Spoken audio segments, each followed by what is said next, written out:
The nurse shook her head once, slow and final, before Emily Carter could even ask the question. The sound of the heart monitor flatlining was still echoing in the small hospital room when Mark Carter's phone began to vibrate in his pocket. He didn't reach for Emily's hand. He didn't step closer to the bed. He looked down at the screen instead, jaw tightening as if the timing alone annoyed him. Emily stood frozen at the foot of the bed, one hand pressed against her stomach, the other gripping the metal rail so hard her knuckles burned. Her father lay motionless beneath the thin white sheet, his mouth slightly open, eyes half closed like he had simply run out of breath mid-sentence. The room smelled of antiseptic and cold air. A machine clicked somewhere behind her, sharp and mechanical, indifferent to the fact that a life had just ended. "Time of death," the nurse said quietly, checking her watch. Her voice was gentle, practiced. She looked at Emily with something close to pity. "I'm so sorry." Emily nodded without speaking. Her throat felt locked like something heavy had dropped inside her chest and lodged there. She stepped forward slowly, as if approaching a wild animal that might disappear if she moved too fast. She brushed her fingers against her father's hand. It was already cooling. Mark cleared his throat. "So what happens now?" he asked, his voice low, impatient. He glanced toward the door, then back at the bed as if this were a meeting running over schedule. The nurse explained paperwork, next steps, funeral arrangements. Emily barely heard her. Her ears rang. The room seemed too small, the ceiling pressing down. When the nurse left, the silence rushed in thick and suffocating. Mark finally pulled his phone out. He typed something quickly, thumb moving fast, familiar. Emily watched him, not really understanding what she was seeing yet. Her father had just died. The man who raised her alone after her mother passed.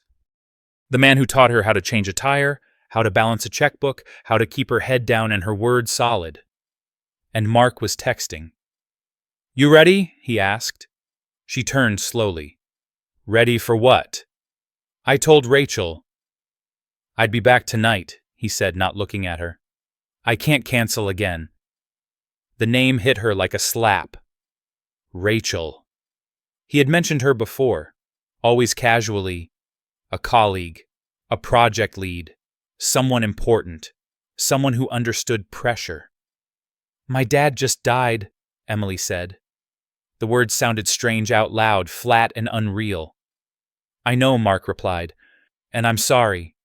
But there's nothing we can do standing here. The hospital will handle the rest." Emily stared at him. She searched his face for something familiar. For grief. For shock. For anything resembling the man she married. All she saw was calculation, the quiet mental checklist he always ran when things went wrong. "You're leaving?" she asked. "I'll come by later," he said. "Get some rest. You look exhausted." Her stomach tightened, the baby shifting inside her, sharp and sudden. She placed a hand over the movement instinctively. Mark noticed it and frowned. "We need to talk about work soon," he added. "After the funeral. About timing, money, all of that. Money." The word landed heavy between them. Emily turned back to the bed. She leaned down and pressed her forehead against her father's chest. It was still warm there, just barely. She breathed in the familiar scent of him, faint soap and old fabric and something uniquely safe. Her voice came out hoarse, barely a whisper. "I'm here, Dad." Mark shifted behind her. He checked his watch. The soft click of the clasp sounded too loud in the room. At the funeral 3 days later, the sky stayed gray and low, like it couldn't decide whether to rain. The cemetery sat on the edge of town, surrounded by bare trees and cracked pavement. A modest service, a handful of neighbors.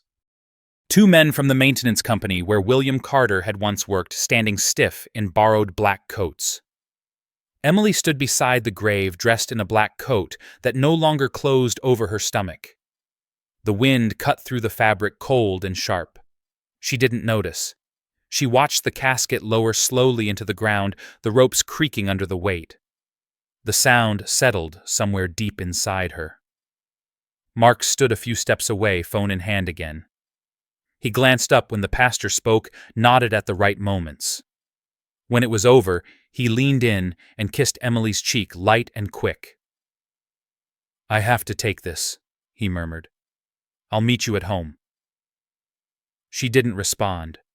She watched him walk away, shoulders straight, already dialing. Rachel's name flashed across his screen again. Emily saw it this time. She didn't blink. That night she returned to her father's house alone. The small living room felt unchanged, frozen in time. His coat still hung by the door. His boots sat neatly beneath the bench. The lamp by the couch glowed softly, warm and familiar. Emily sat down slowly, easing herself onto the worn cushions. The house creaked around her, settling. She let herself cry, then quietly, shoulders shaking, breath hitching. There was no one to tell her to be strong, no one to steady her. When the crying finally slowed, she noticed the envelope on the coffee table. Thick, cream-colored, her name written across the front, in her father's careful handwriting. Emily. Her heart began to pound. She hadn't seen it before. She was certain of that. She picked it up with both hands, feeling the weight of it heavier than paper should be. Her fingers trembled. Inside, there was a single sheet of paper and a small brass key taped neatly to the corner. Emily stared at the key for a long moment. Then she unfolded the paper. There were only 2 sentences. "I know what's coming. Trust me even when it hurts." Her breath caught. She looked around the room, half expecting him to be standing there watching her with that quiet, knowing look he used to get when she was a kid and thought she'd messed everything up. Her phone buzzed. "Mark!" She didn't answer. The baby kicked again, harder this time. Emily pressed her palm against her stomach, grounding herself. Whatever her father meant, whatever was coming, he had known. Somehow, he had known. Outside, a car engine started, then drove away. Emily sat alone in the dim light, the envelope open in her lap, the key cold against her fingers. The house felt smaller now. But beneath the grief, beneath the fear, something else stirred. A sense sharp and unfamiliar that this was only the beginning. Mark didn't come home that night, and Emily stopped pretending she was surprised around 3 a.m. when the house went completely silent, and even the refrigerator seemed to hold its breath. She lay awake on the couch. Her father's blanket pulled up to her chin, listening to the tick of the old wall clock and the faint hum of the heater cycling on and off. Each sound felt too loud, too sharp. Every few minutes her mind replayed Mark's voice in the hospital room, calm, detached already elsewhere. By sunrise, she had given up on sleep. She pushed herself up slowly, joints stiff back, aching, and shuffled into the kitchen. The coffee maker sat exactly where her father had left it, the glass pot clean empty. He had never gone to bed without setting it up for the morning. The realization hit her harder than she expected. She leaned against the counter, steadying her breath, waiting for the wave to pass. Her phone buzzed just as the coffee began to drip. A text from Mark. "We should talk today. In person. It's important." Emily stared at the screen, then set the phone face down without replying. She poured the coffee, took a single sip, and nearly gagged. She pushed the mug away, one hand instinctively moving to her stomach. The baby rolled slow and deliberate, like it was reacting to her tension. "Easy," she murmured more to herself than to the child. "I've got you." By mid-morning, she forced herself to shower, to dress, to look like someone still functioning in the world. She chose loose clothes, dark and simple. When Mark finally arrived just after noon, she was sitting at the kitchen table with a legal pad and a pen, the envelope from her father tucked carefully into her bag. Mark walked in like a guest, not a husband. He hesitated in the doorway, eyes scanning the room as if assessing damage. He smelled different. Clean, sharp, unfamiliar. "You look tired," he said. "So do you," Emily replied. He sat across from her, folding his hands together. For a moment, he seemed to struggle like he was deciding which version of himself to present. Then his shoulders relaxed and she recognized the tone immediately. His work voice. Calm, polished, controlled. "I'm not going to drag this out," he said. "I've already spoken to an attorney. This doesn't have to be ugly." Her pen scratched lightly against the paper as she wrote his name at the top without thinking. Mark noticed and frowned. "I think we both know this hasn't been working for a while," he continued. "Your dad's illness just made it clearer." Everything stopped. "You stopped." "My father was dying," Emily said quietly. "I know," Mark replied. "And I was supportive. But life doesn't pause forever. I need a partner who can keep moving." She looked up then, really looked at him, at the way his eyes avoided hers when he said partner, at the slight tension in his jaw. He had rehearsed this. "And Rachel?" she asked. Mark exhaled. "Rachel understands my goals. She's in the same place I am." "In my place?" Emily asked. He didn't answer. They signed nothing that day. Mark left the papers on the table and told her to review them with a lawyer. He offered a ride to her next appointment. She declined. When the door closed behind him, Emily stayed seated, staring at the empty chair across from her, feeling something harden in her chest. Not anger. Not yet. Something steadier, colder. That afternoon, she drove to Philadelphia. First Commonwealth Trust occupied a narrow stone building tucked between newer glass towers, its facade weathered deliberate, unimpressed by modernity. Emily parked across the street and sat in the car for a long moment, hands resting on the steering wheel. Her father's words echoed in her head. "Trust me, even when it hurts." Inside, the air smelled faintly of old paper and polish. A woman at the front desk greeted her politely, her eyes flicking to Emily's stomach, then back to her face. "I'm here to see someone about a trust," Emily said. "William Carter." The woman's expression changed, subtle but unmistakable. She nodded once. "One moment, please." Emily waited, heart pounding, watching the quiet movement around her. Men in suits passed through the lobby without speaking. A grandfather clock chimed softly in the corner. After a minute, a tall man with silver hair appeared and extended his hand. "Ms. Carter," he said, "I'm Jonathan Hale. Thank you for coming." He led her down a hallway lined with framed photographs of men she didn't recognize, all serious, all formal. They entered a private conference room with a long wooden table and tall windows overlooking the street. "Your father anticipated this meeting," Hale said as they sat. He was very specific about timing. Emily swallowed. About what exactly? Hale slid a folder across the table. Thick, heavy. Emily opened it slowly. She didn't understand everything at first. The language was dense, legal, but certain words leapt out immediately. Trust, beneficiary, irrevocable. Assets. "This can't be right," she said, her voice barely steady. "My father worked maintenance. He fixed boilers. He also owned significant holdings," Hale replied calmly, "through a family trust established decades ago. He chose not to be publicly involved." Emily shook her head. "Why wouldn't he tell me?" "Because he didn't want you defined by it," Hale said, "and because he was protecting you." Her hands trembled as she turned the pages, numbers spelled out in careful print. Properties, shares, companies she recognized from the news. Her breath came faster. "What about my husband?" she asked suddenly. Hale's gaze sharpened. "Your father was very clear on that point. No spouse present or future has access. The trust was restructured months ago. It is secure." Emily leaned back, overwhelmed. The room felt too bright, too real.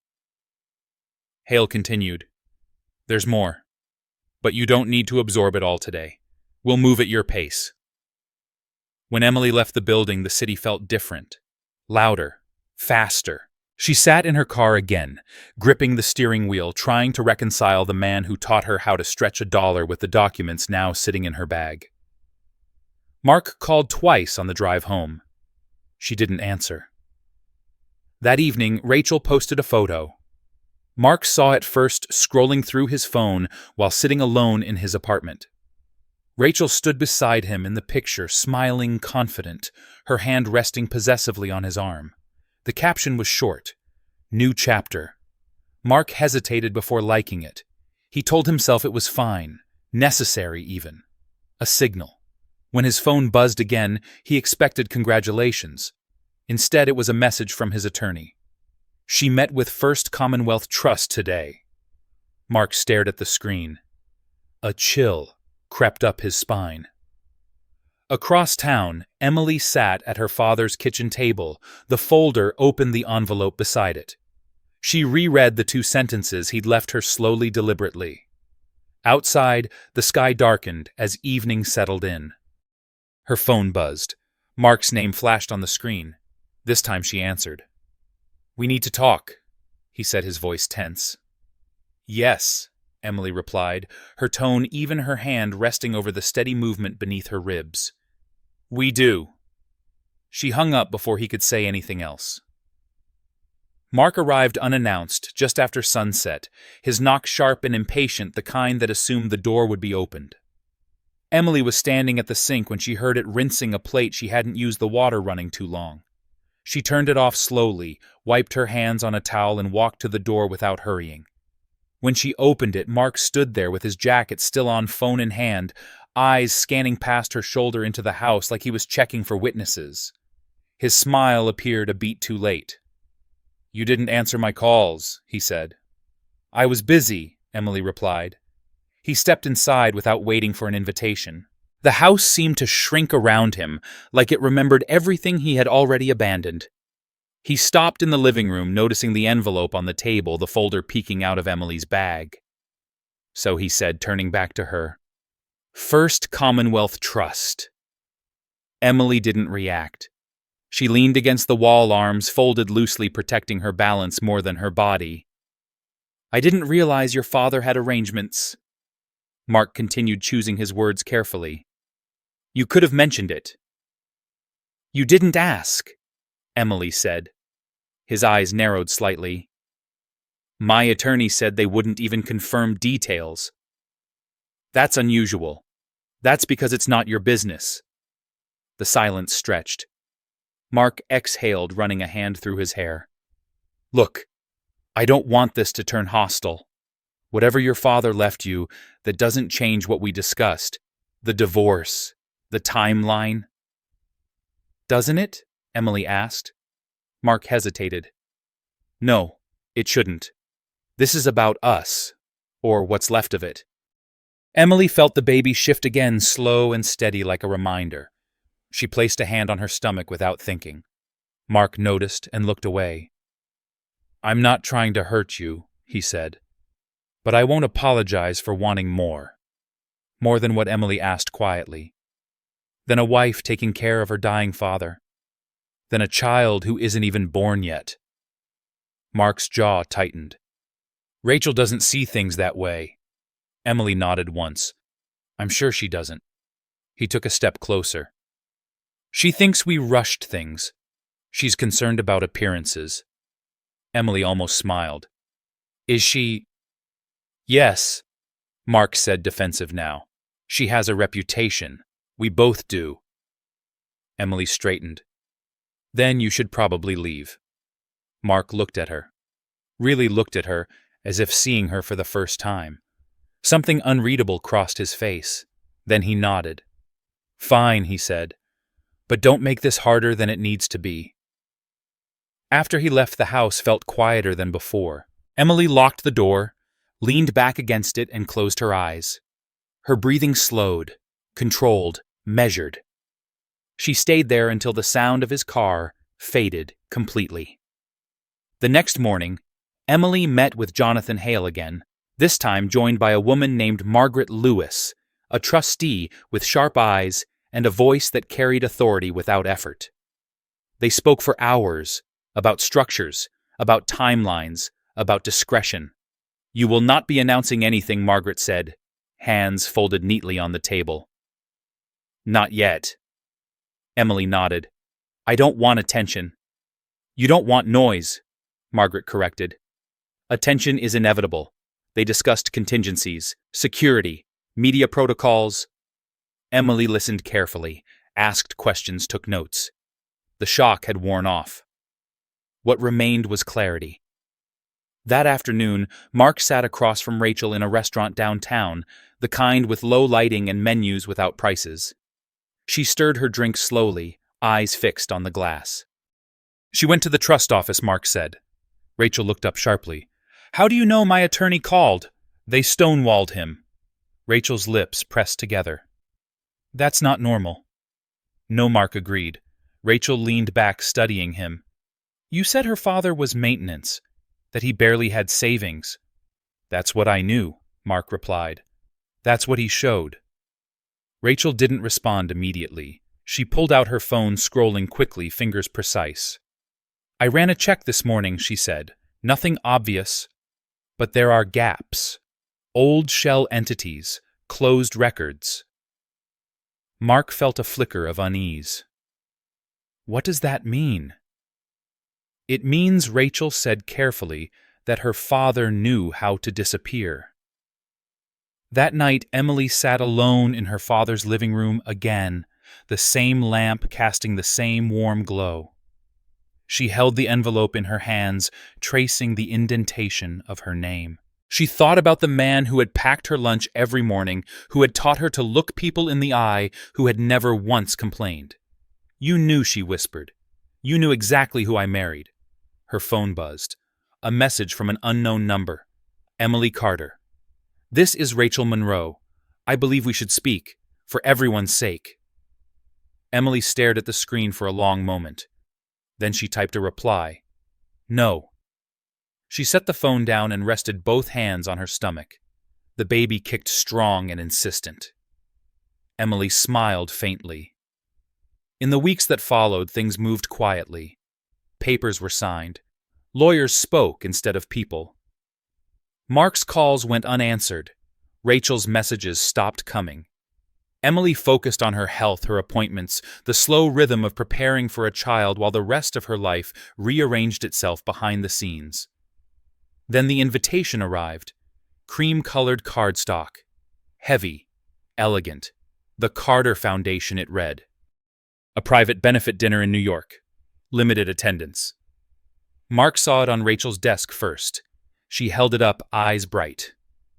"This is big," she said. "Very big." Mark frowned. "Carter?" Rachel smiled. "It's not uncommon for foundations to use family names. But the timing." She trailed off, thoughtful. "You don't think," I think Rachel interrupted. "We should be there." When Emily approved the guest list, she paused briefly over 2 names. Then she checked the box and moved on. On the night of the dinner, Emily stood alone in the quiet of a hotel suite overlooking the city. She adjusted the simple necklace at her throat, her reflection steady, composed. Outside, the lights stretched endlessly, indifferent and alive. She placed a hand over her stomach, feeling the familiar movement beneath her palm. "Almost," she murmured. Downstairs, guests began to arrive. Among them, Mark and Rachel stepped into the room, unaware that the ground beneath them was already shifting. Emily took a slow breath, squared her shoulders, and walked toward the elevator. The ballroom hummed with low conversation and the soft clink of glassware, a controlled elegance that never raised its voice. Mark adjusted his cufflinks for the 3rd time and scanned the room, trying to look comfortable among people who wore ease like a second skin. Rachel stood beside him. Posture, perfect smile, calibrated, already collecting impressions the way she always did, eyes cataloging names, faces, power. "This is old money," she murmured without turning her head. You can tell by how little they try." Mark nodded, though his attention kept drifting toward the stage, still empty, the lights dimmed. The program listed the evening as a private benefit for a new foundation. No keynote name, no biography, just a promise of impact. Rachel accepted a flute of champagne from a server and took a measured sip. "The Carter Foundation," she said again, thoughtful. "I did some digging. It was registered quietly last year. Clean structure, serious advisors. Who's behind it?" Mark asked. Rachel smiled. "That's the interesting part." Across the room, a group of men in dark suits leaned in around a white-haired woman whose voice carried authority without volume. Mark recognized one of them from a business magazine, a logistics magnate, another from a panel he'd watched online. This was not a room for charity theater. This was strategy. Rachel's phone vibrated in her hand. She glanced down, then slipped it back into her clutch. "No press," she said. "By design." Mark felt a familiar tightening in his chest. He had chased rooms like this for years, always close, never quite inside. He told himself tonight mattered. Rachel had said it mattered. At the far end of the room, the doors opened. Emily entered without announcement. She wore a deep green dress that fell cleanly over her stomach, elegant without apology. Her hair was pulled back simply, no dramatic jewelry, no visible effort. She paused just inside the doorway, taking in the room the way someone does when they already know where they belong. Mark saw her at the same moment Rachel did. Rachel's smile faltered first, just a fraction, then reset. Mark felt his breath catch. For a split second he thought he was mistaken, that his mind had stitched her face onto someone else's body. But then Emily met his eyes. The room did not react immediately. Conversations continued, glasses clinked, the hum held steady. Emily began to move, greeting people who turned toward her with recognition, not surprise. Handshakes, warm nods, a few quiet laughs. Rachel leaned closer to Mark. "Why is she here?" Mark swallowed. "I don't know." Rachel's eyes narrowed. "She didn't mention this. She didn't mention a lot of things," Mark replied, sharper than he intended. They watched as Emily stopped beside the white-haired woman who reached out and embraced her with unmistakable familiarity. Emily listened, head tilted slightly, the picture of attentiveness. When she laughed, it was soft, controlled, nothing like the woman Mark remembered crying in her father's kitchen. Rachel's grip tightened on her glass. "That's Margaret Lewis," she said. "She doesn't waste time on nobodies." Mark felt the floor tilt beneath him. He tried to anchor himself with logic. Coincidence. Philanthropy. Sympathy. Emily's father had just died. People were kind. Then the lights shifted. A man stepped onto the stage, and the room quieted at once the way it does when authority enters, without needing to announce itself. He waited, hands loosely clasped, until the silence settled. "Thank you for being here," he said. "Tonight is about beginnings, but also about responsibility. We gather not for spectacle, but for purpose." Mark recognized him now. Jonathan Hale. Rachel did too. Her posture stiffened. Hale continued. "The Carter Foundation was created to support women navigating loss, transition, and power they were never taught to claim. Its founder understands these intersections personally." Emily moved forward as Hale gestured toward her. The applause was immediate, genuine. Emily stepped onto the stage with steady grace. She did not look at Mark or Rachel. "Not yet." Rachel whispered, "Founder." Mark couldn't speak. Emily rested her hands lightly against the podium. The room settled again. She took a breath, slow, deliberate. "My father spent his life fixing what others overlooked," she began. Her voice carried calm and clear. "Boilers, basements, broken systems no one wanted to think about." A murmur of recognition moved through the crowd. Emily continued. "He believed dignity was quiet, that the measure of a life wasn't what you claimed, but what you protected." Mark's heart pounded. Rachel's face had gone pale. Emily's gaze lifted, sweeping the room, now unhurried. When he died, I lost more than a parent. I lost my anchor. And in that moment, I learned how quickly people decide what you're worth. She paused. The silence sharpened. I was pregnant, grieving, invisible, she said. And I was told I was a burden. Mark felt every eye in the room shift, subtle but undeniable.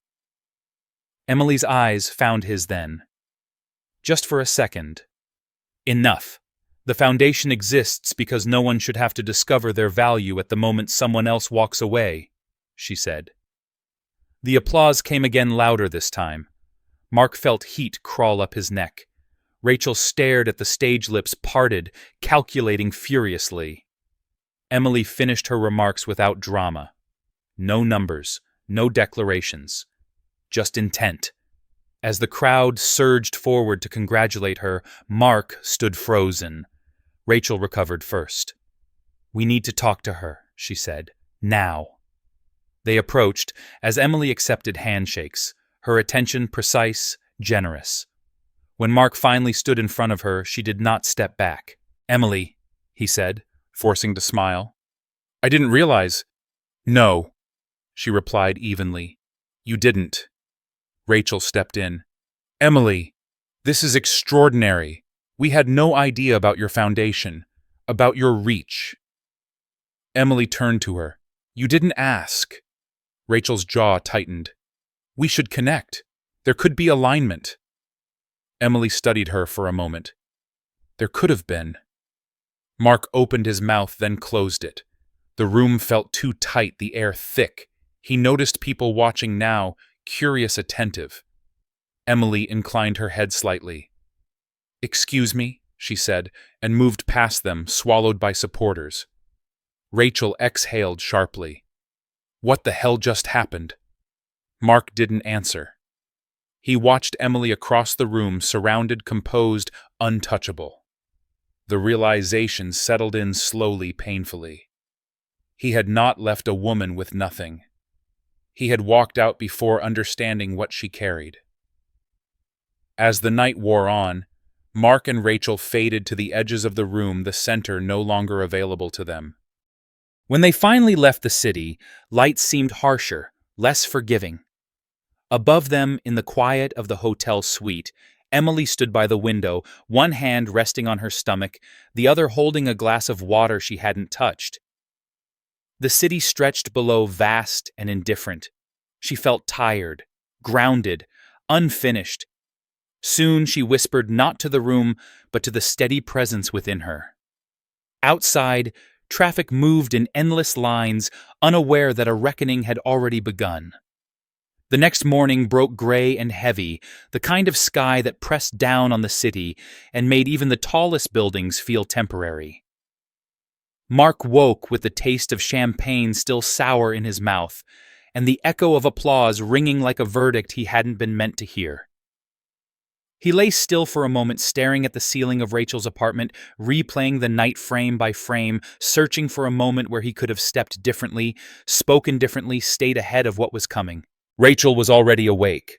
He could hear her moving in the kitchen, the sharp click of heels against tile, the hiss of the espresso machine. When he joined her, she stood rigid at the counterphone in hand, eyes locked on the screen. It's everywhere, she said without looking up.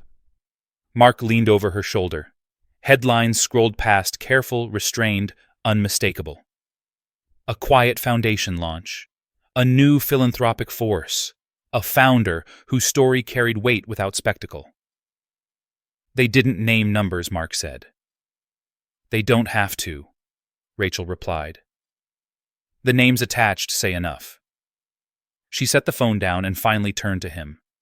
Her expression was controlled, but her eyes were hard, stripped of last night's composure. You told me she was struggling, that she was dependent, that leaving her would be clean. I believe that, Mark said.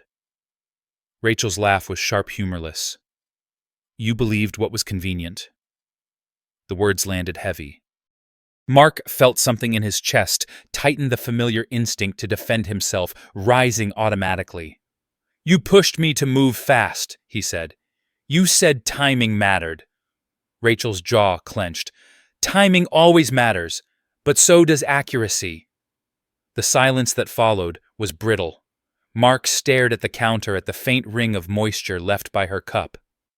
She looked at me last night, he said quietly, like she'd already let me go. Rachel didn't respond. Across town, Emily sat in the back seat of a town car as it moved steadily through morning traffic. The city slid past the window in muted tones, all motion and noise, while inside the car there was only quiet. She rested her hands on her stomach, feeling the slow, reassuring rhythm beneath her palms.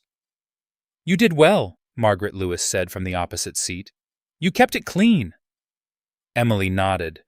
That was the point. Some people expected more. Margaret continued. A reveal. A moment. I'm not interested in moments, Emily replied. I'm interested in outcomes. Margaret smiled faintly. Your father would approve. The mention of him still struck deep, a sharp ache beneath the surface, but Emily welcomed it.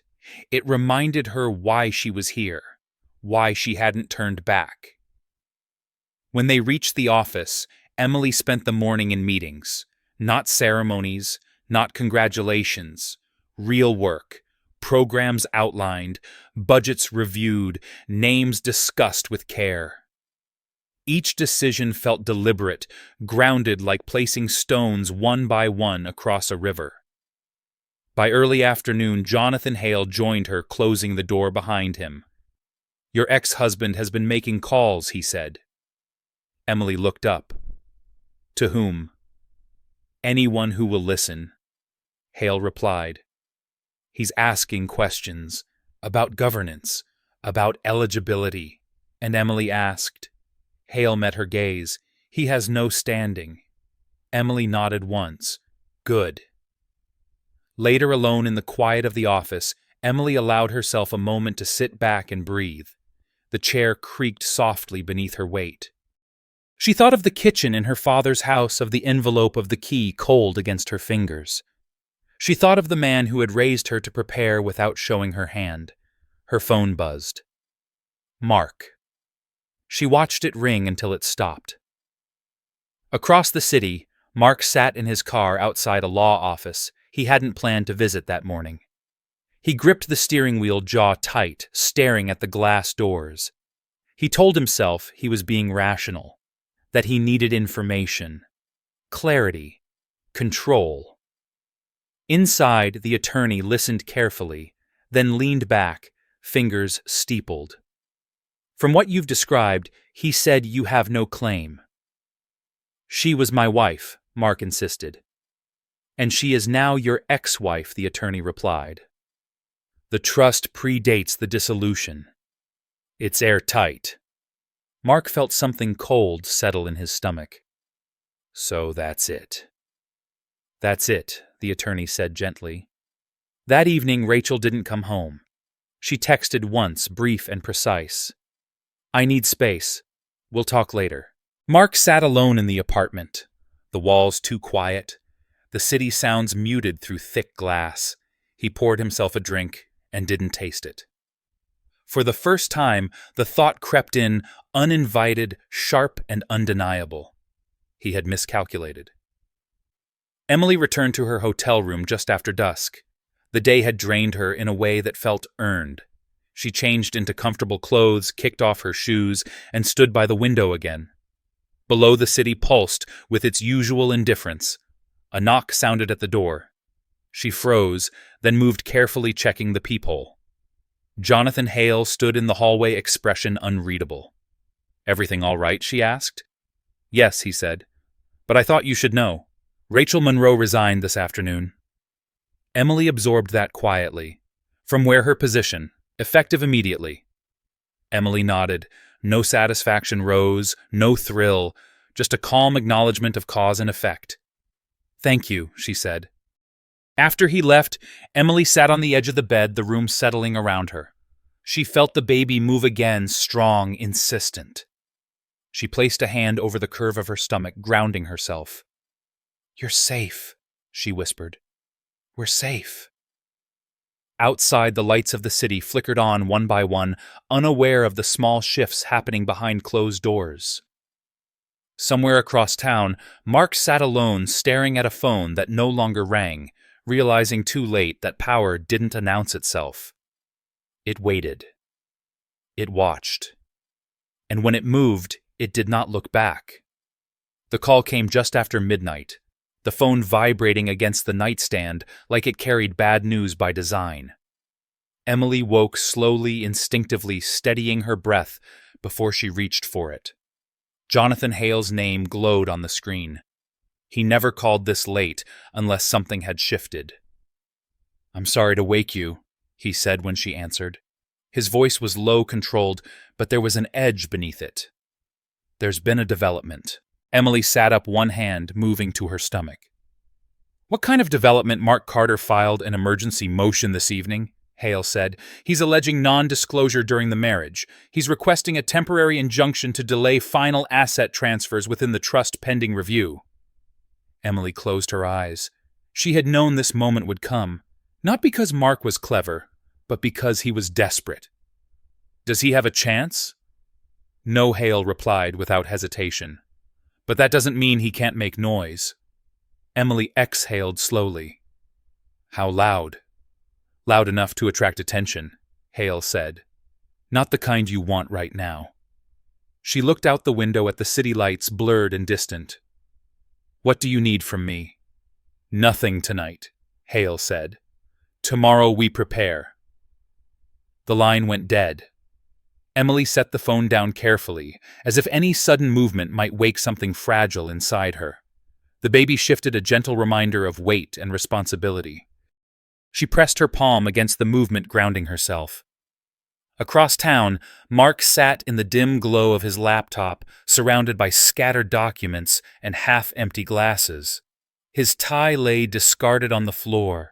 His eyes were bloodshot, fixed on the screen, as if staring hard enough might change what it showed him. He had spent hours replaying conversations, rereading emails, convincing himself there had been something he'd missed, something he could still use. His attorney had been reluctant, careful, clear. "This is not a winning strategy," she had said. "I'm not trying to win," Mark had snapped. "I'm trying not to lose everything." Now, alone, he drafted messages he didn't send. Apologies he didn't mean. Threats he didn't dare make. He told himself this wasn't about greed. It was about fairness, about transparency, about not being blindsided. Deep down, another truth pressed harder.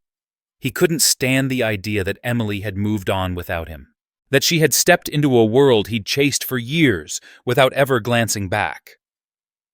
The next morning, Emily arrived at the foundation office earlier than usual. The building was quiet, the halls still echoing faintly with last night's cleaning crew. She sat at the long conference table as Jonathan Hale and Margaret Lewis joined her, folders already open.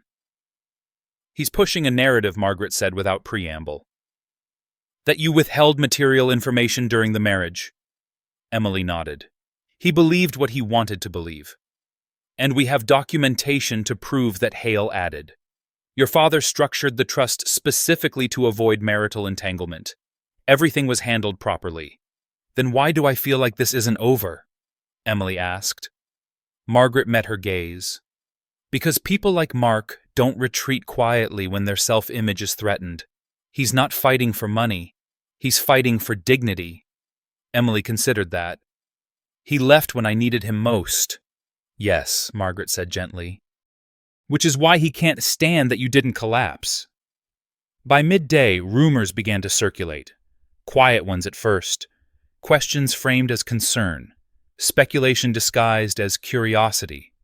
Emily felt it like a shift in air pressure. She kept working, meeting after meeting, refusing to react.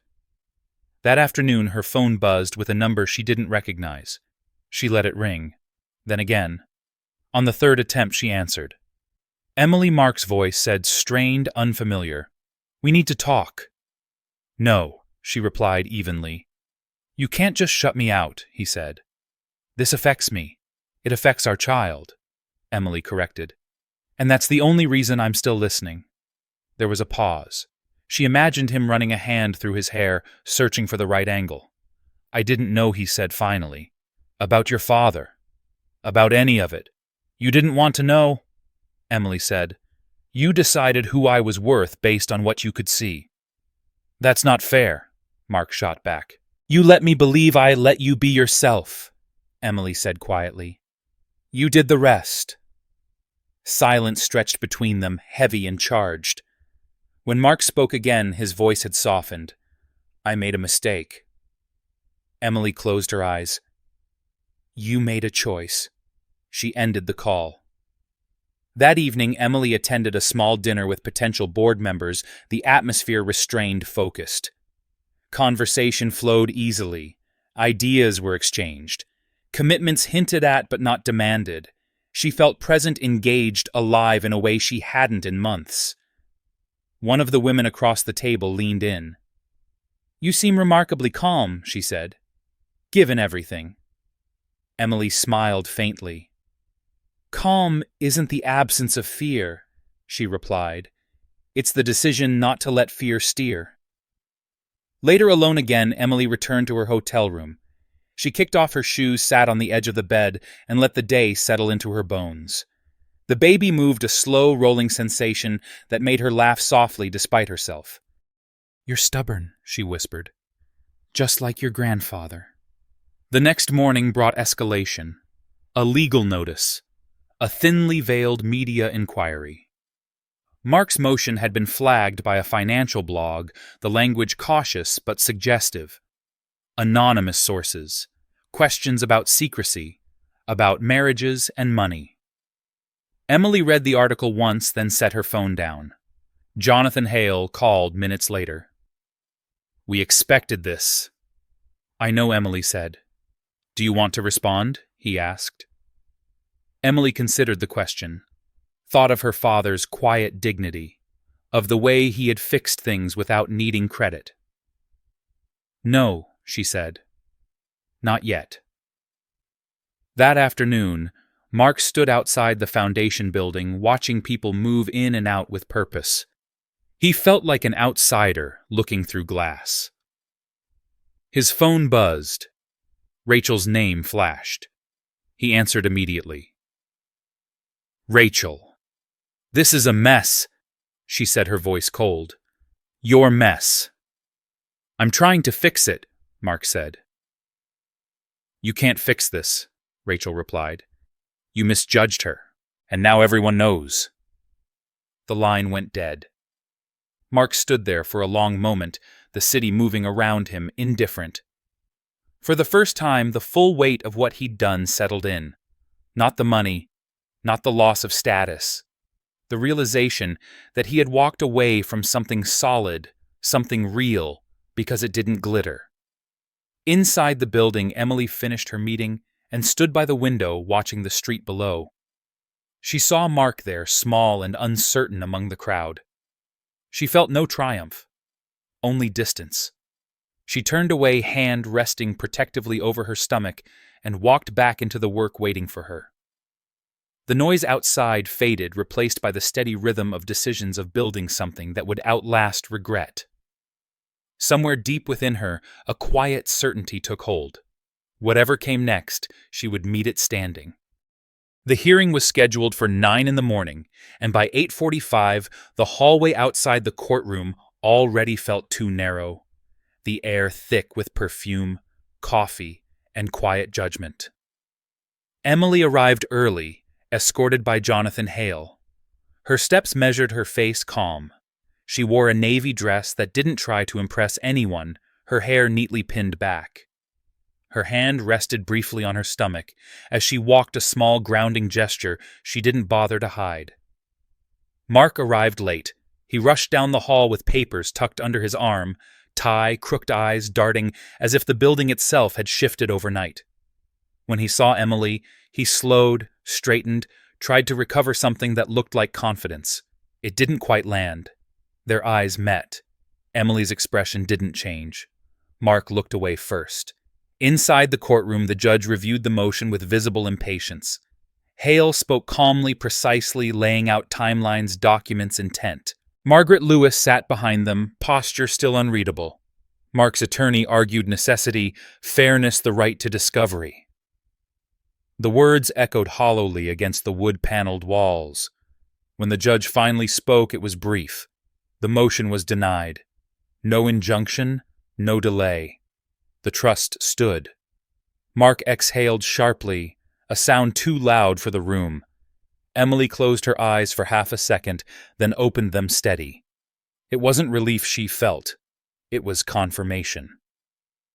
Outside the courtroom, reporters lingered at a respectful distance, not yet aggressive testing. Hale guided Emily through without stopping. Mark followed his voice, rising despite himself. "Emily," he said, "this isn't over." She turned then slowly, deliberately. People watched. Phones lifted. Emily's gaze was level, almost kind. "It is," she said. "For me." She walked away. The next days unfolded with a strange clarity. The noise Mark had tried to generate fizzled quickly without fuel. Blogs moved on. Questions lost urgency. Emily returned to the Foundation's work. Her schedule full, her focus sharp. She visited a transitional housing program in Newark, spoke with women who had rebuilt after loss, listened more than she talked. She wrote notes by hand. She remembered names. At night, the quiet came back. Emily stayed in her father's house again, needing the familiarity. The floors creaked the same way. The lamp by the couch cast the same circle of light. She folded baby clothes on the dining table, small, careful movements, her mind drifting. She thought about the hearing about Mark's face when the judge ruled about the strange absence of satisfaction. She had expected something more dramatic. Instead, there was only a steady resolve. Her phone buzzed. Unknown number. She stared at it for a moment, then answered. Emily Rachel's voice said, brittle, tired. "I don't have much time." Emily said nothing. "I'm not calling to ask for anything," Rachel continued quickly. "I just need you to know I didn't know." Emily closed her eyes. The baby shifted. "You knew enough," she said quietly. Rachel's breath hitched. "I thought he was leaving something small, something stuck. I didn't think—" "You thought what he told you," Emily replied, "and you believed it because it served you." Silence. Then Rachel spoke again, softer. "I resigned because I had to, but I also resigned because I couldn't keep pretending I didn't see who he was." Emily considered that. "Seeing late is still seeing," she said. "But it doesn't undo anything." "I know," Rachel said. "I just wanted to say I'm sorry." Emily nodded to herself. "I accept that." She ended the call and sat in the quiet, feeling the weight of it settle then lift. Not forgiveness. Release. 2 weeks later, the baby came early. It started with a tightness in her back, low and insistent, then another. Emily paused, breathed through it, waited. When the third came closer, stronger, she picked up her phone and called her doctor. The drive to the hospital felt unreal, the streets sliding past in a blur. By the time she was admitted, the contractions were steady, the room bright and purposeful. Labor was long and unforgiving. Hours passed. Emily focused on breath, on the rhythm she had practiced, on the voice of the nurse counting softly.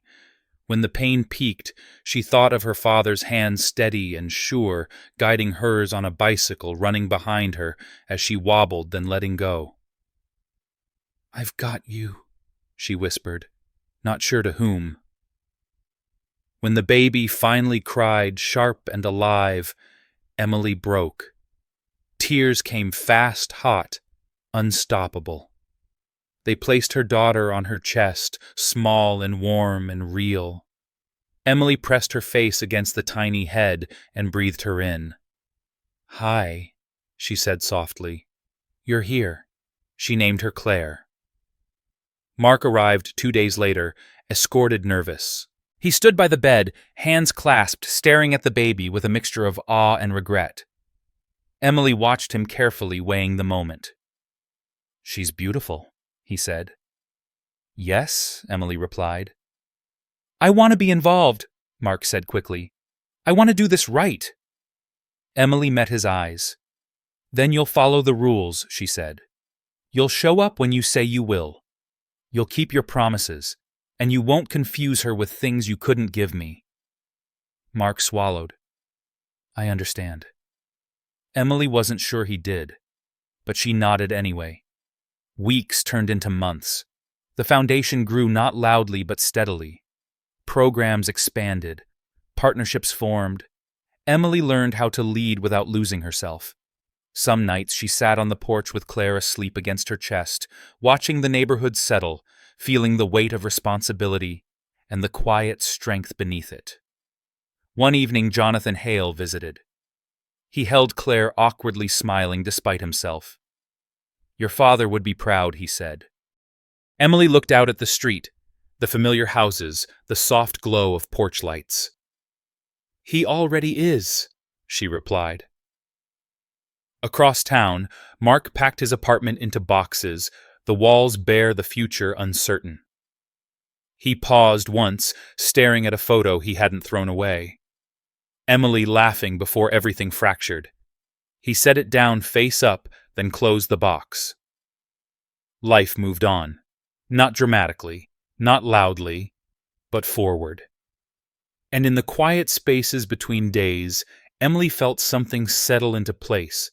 Not vengeance, not triumph, something better. A sense of alignment, of standing where she was meant to stand. The world did not applaud. It did not need to. The first snow of the season fell overnight, thin and quiet, softening the edges of the street and turning the morning into something hushed and reflective. Emily stood at the front window with Claire tucked against her chest, the baby warm and heavy in sleep, her breath fogging the glass in small clouds. The neighborhood looked unchanged, modest houses lined up like they always had. Yet everything felt newly calibrated, as if the world had shifted its weight without announcing it. The foundation office reopened after the holidays with a different energy, less cautious now, more certain. Emily moved through meetings with the steady focus of someone who had learned the cost of hesitation. Programs that had once been pilots were now permanent. Partnerships that had taken months of quiet conversation solidified with handshakes that meant something. She listened closely, asked hard questions, and said no when no was required. People noticed. They adjusted. One afternoon, Margaret Lewis sat across from her scanning a report. "You're being watched," she said matter-of-factly. Emily looked up. "By whom?" "By people who matter," Margaret replied. "And by people who want to." Emily nodded. "That's fine." Margaret studied her for a moment. "You've changed." Emily considered that. "I've clarified." Outside the office, winter pressed in. Emily learned the rhythm of single motherhood the way she learned everything else now deliberately. Mornings started early, bottles warmed, diapers changed.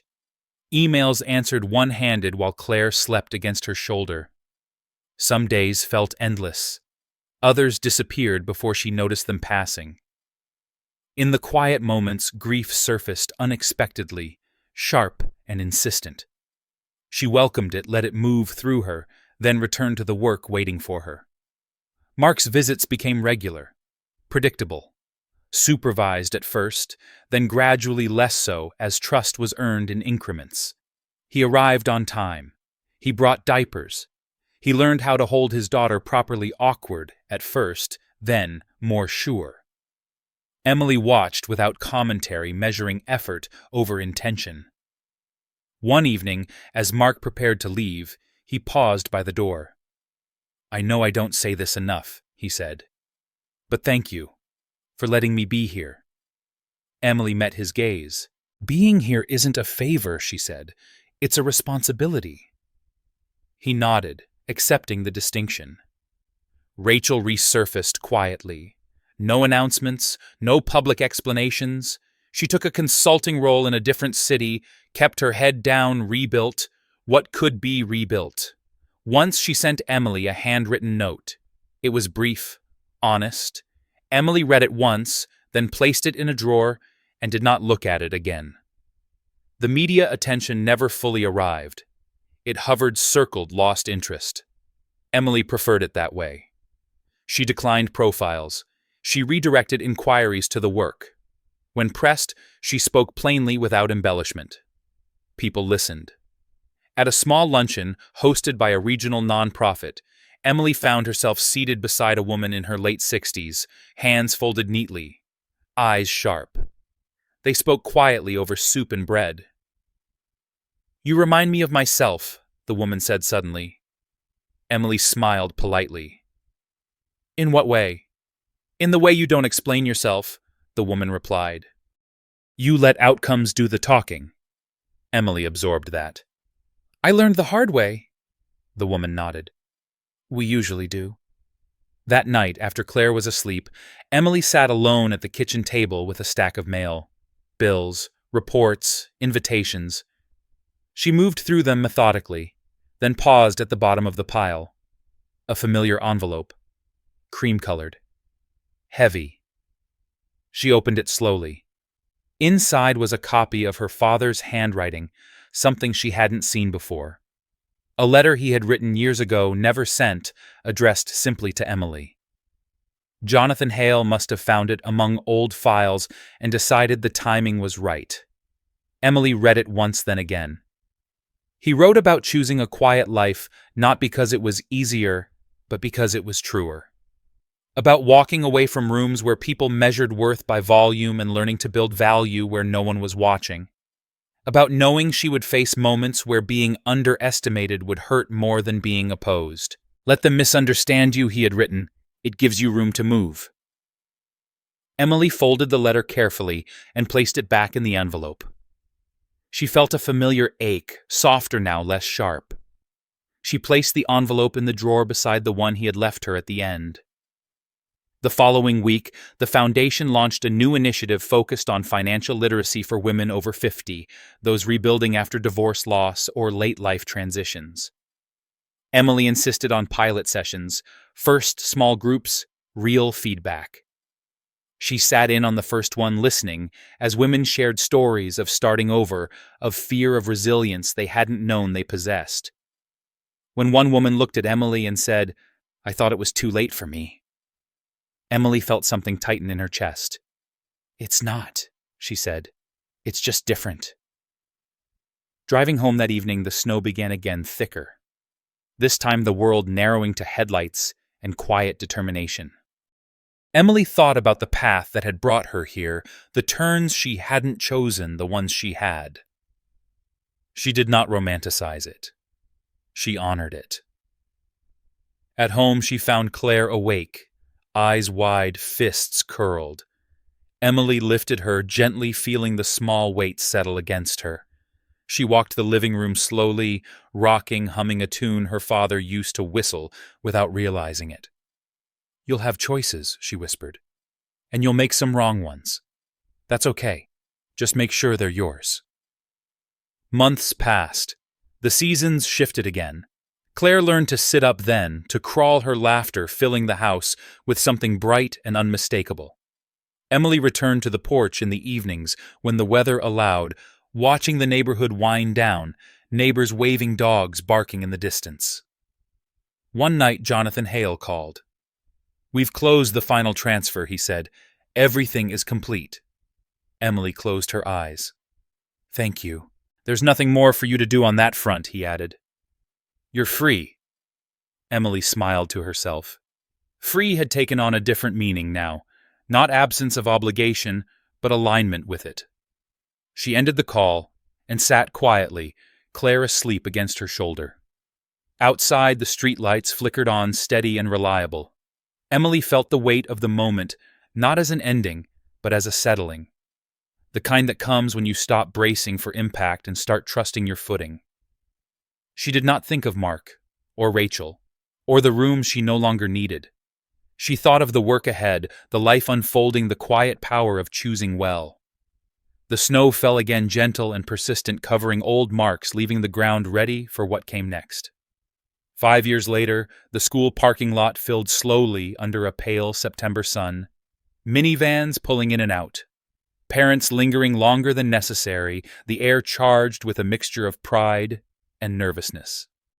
Emily stood near the curb, Claire's small hand wrapped tightly around her fingers, the child's backpack almost too big for her shoulders.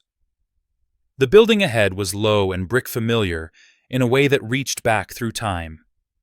This was the same elementary school where Emily's father had once worked, where he'd fixed radiators before dawn and swept hallways after the last bell, invisible to most, essential to all.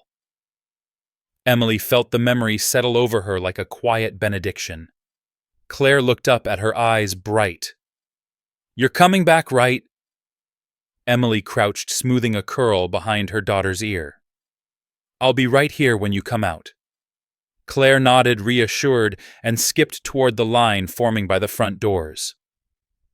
Emily watched until the doors closed behind her, then took a slow breath, letting the moment land.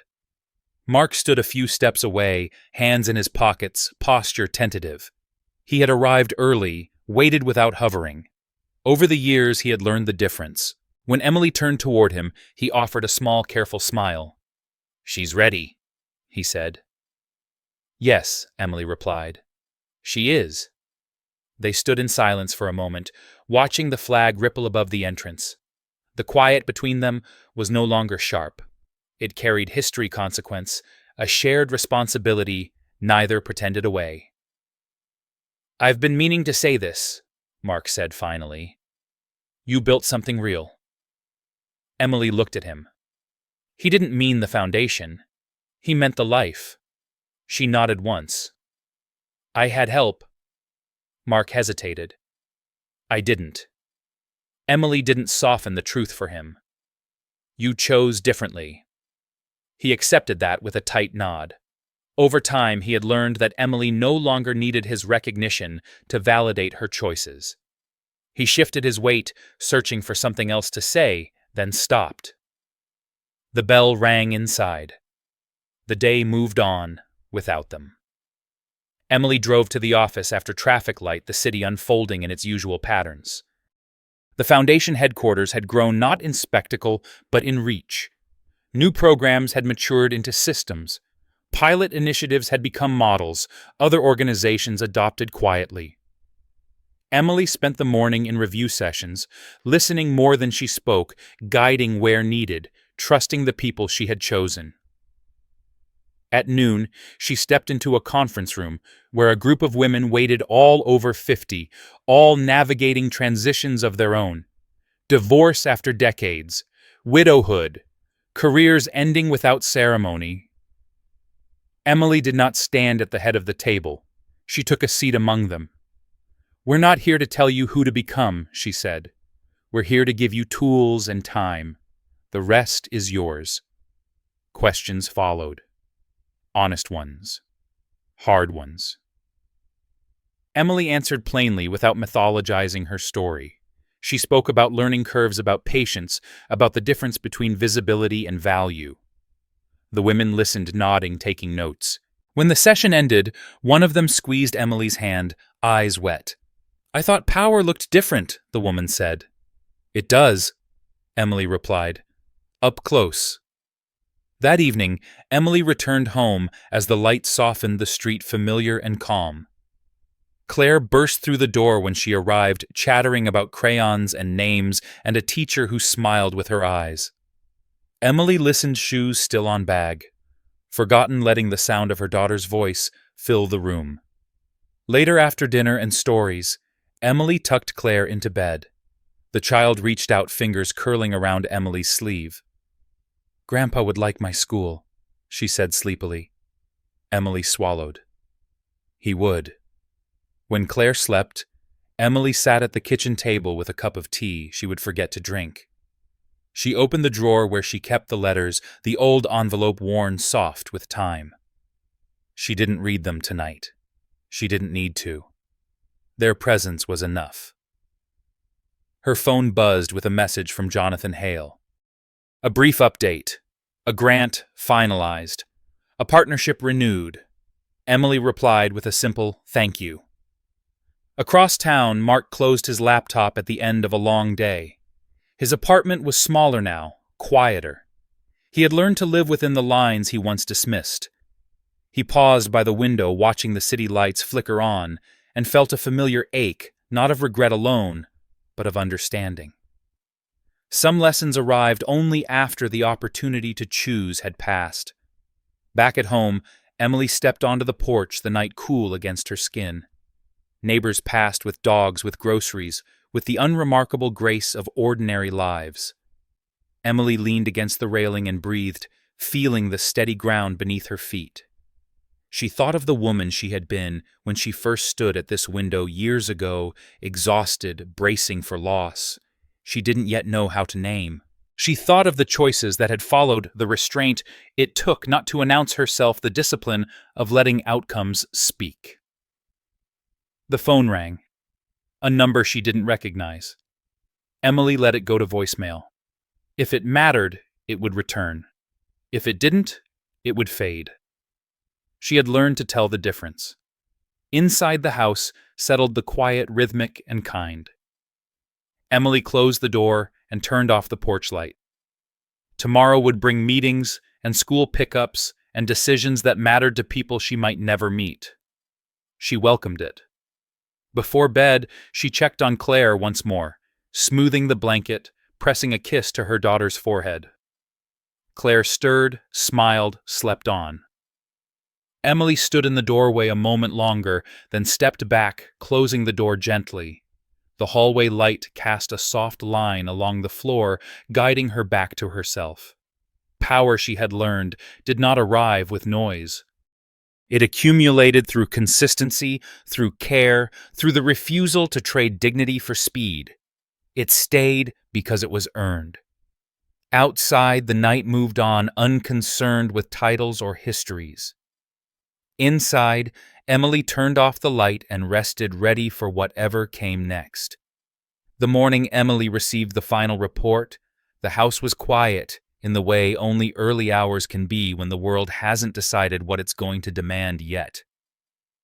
She stood at the kitchen counter, coffee cooling beside her, reading through the numbers, not for validation, but for alignment. Programs met targets. Families stayed housed. Women who had arrived exhausted left standing straighter. The work was steady, unglamorous, effective. She closed the folder and rested her palm on the wood, feeling the grain beneath her skin. Claire padded in wearing mismatched socks, hair sticking up at the crown, carrying a book she insisted on reading again. Emily smiled, knelt, and opened her arms.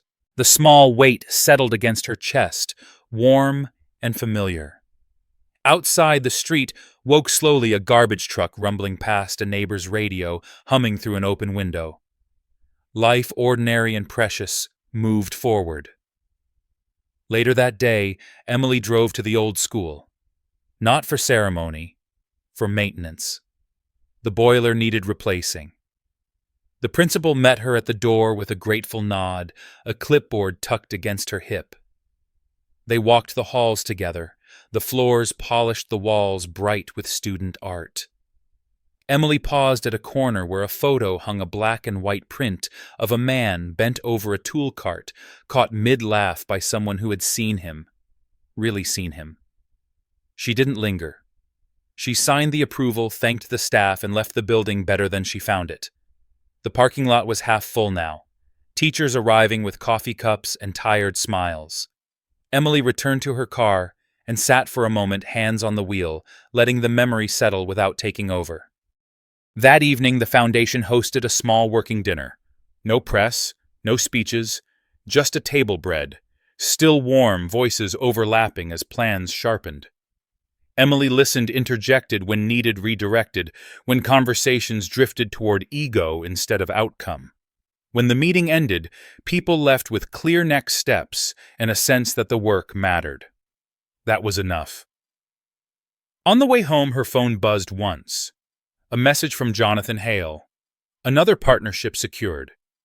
He added a simple line. Your father would recognize this kind of progress. Emily replied with a single word. Thanks. She did not add more. She didn't need to. At home, Claire had fallen asleep on the couch, book open on her chest. Emily carried her to bed, careful not to wake her, the child's breath warm against her shoulder. She tucked the blanket in and sat on the edge of the bed for a moment, watching the rise and fall of her daughter's chest, the small hand curled in sleep. She felt the familiar ache, not painful now, just present, like a quiet note held beneath everything else. Downstairs, Emily opened the drawer and took out the letters. She did not read them. She placed them back, aligning the edges, closing the drawer gently. Some things did not need revisiting to remain true. Weeks passed. The work continued. Claire learned to read longer sentences, to ride a bike without training wheels, to ask questions that mattered. Mark kept his commitments. He arrived when he said he would. He left when it was time. He learned the shape of accountability without asking for applause.